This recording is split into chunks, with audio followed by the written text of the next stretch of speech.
let's talk about the big three here. This is Brock Bowers, Trey McBride, and George Kittle. All of them right now in fantasy, 21st to 33rd overall ADP. This is like the late second to early third round. There's a big premium on these three guys in fantasy football, Nate, which makes a lot of sense because Brock Bowers is one of those guys. Trey McBride was fourth in the NFL in target share last year. He's sandwiched between like Justin Jefferson, Drake London, and Jamar Chase. Like he's getting true like wide receiver level targets.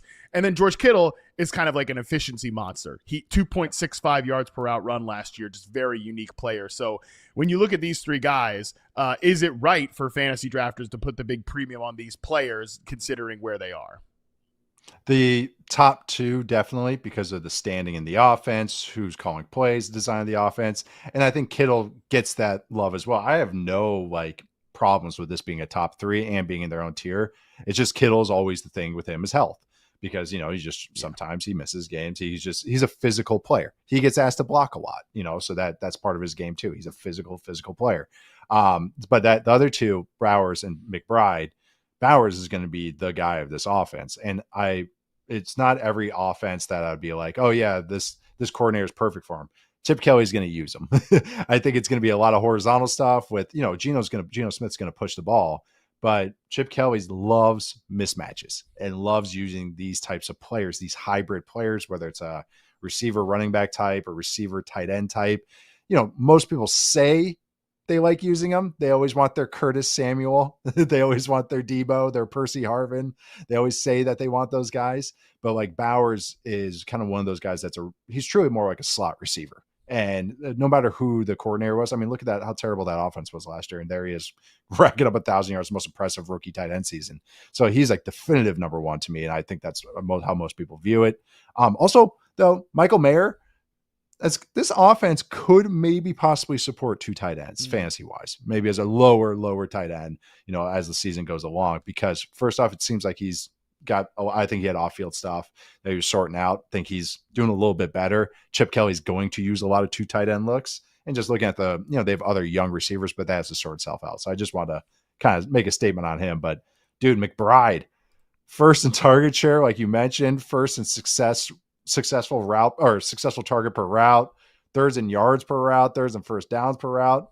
The thing with him, no touchdown thing is that's pretty consistent with him from college and Colorado State to the pros. Like he's not the longest target. He's more of a very efficient mover type with really good hands. And then in the red zone, it's more about big targets, you know, and also doesn't he's good after the catch, but he's not super explosive like Kittle or Bowers. He's a tier below those guys. So, but I think that's an easy top two to me. And I mean, I think this is fair. Maybe if I have Kittle, maybe just slightly lower because of the 49ers, just 49ers-ish stuff going on right now with that team. You would hope that he could actually benefit from that, right? Right. George Kittle, because they've got so much chaos that way.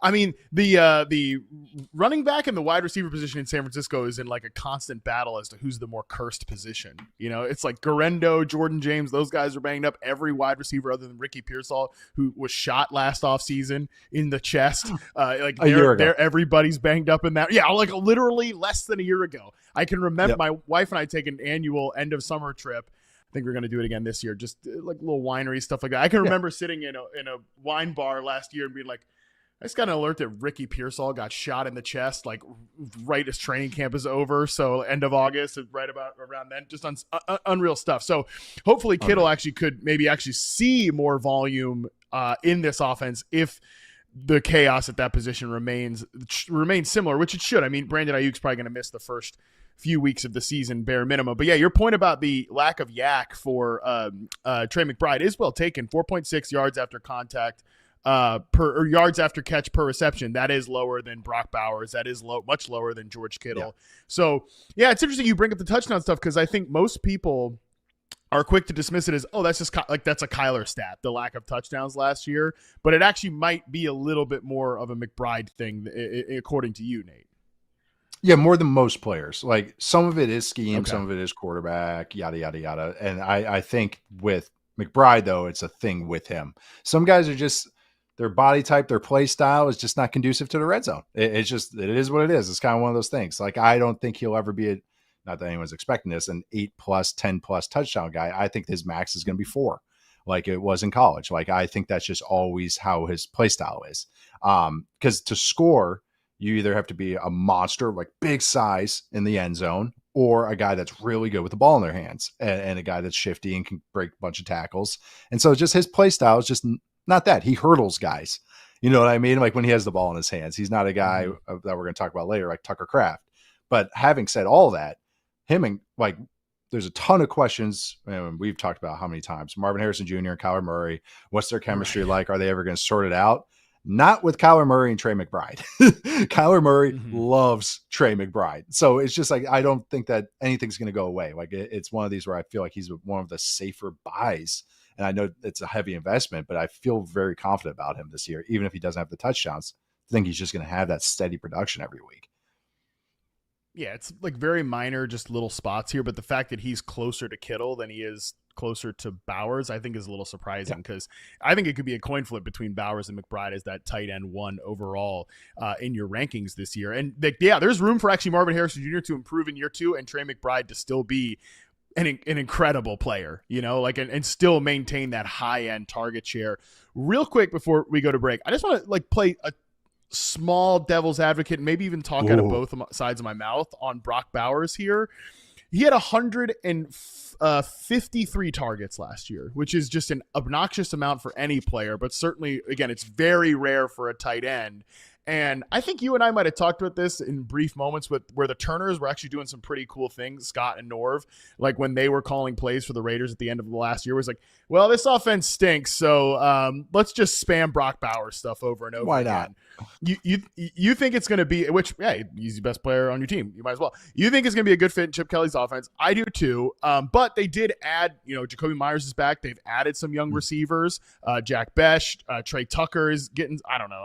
I'm skeptical on this whole Trey Tucker thing. Dante Thornton is the 4th round pick starting at X receiver, which I think is both good and bad when we're talking about Brock Bowers, because in one sense, like, oh, cool, a 4th round pick is starting for us, but then it's like, oh, a 4th round pick is starting for us. Maybe this starting for us, is not. It's like starting for us, no questions asked. So, do you think there's any chance that Bowers could see like a little targets shaved off the top this year, just with this offensive ecosystem change overall?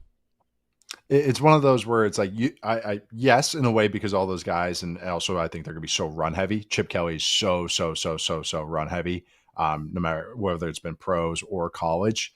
But I think the upgrade of Geno Smith is just going to make it more consistent as well. It's not going to be like there's that force fedness of an offense, and like the Malik Neighbors last year, where it's like, yes, this guy's super talented, but also it's like, well, this is a lot of fake stuff going on where it's just screens and stuff underneath over and under. Well, I think with Bowers, it's like maybe some of that, it's going to be a little bit more natural, if that makes sense, in the offense, in the flow of the offense, because they're going to have more mouths to feed, where it's like, well, we can give Bowers or Genty a screen, or we can run a choice route for a couple of guys. So I think it's going to be more natural in the offense, but I think the surrounding stuff actually helps him. So it kind of, I don't know, plateaus a little bit, flattens out. So that's why I'm still optimistic about it. And just, he's so talented. So, just college-wise, I wrote about him coming out of Georgia. Like statistically, like if you looked at him as more of a slot receiver, it's like his numbers were bonkers.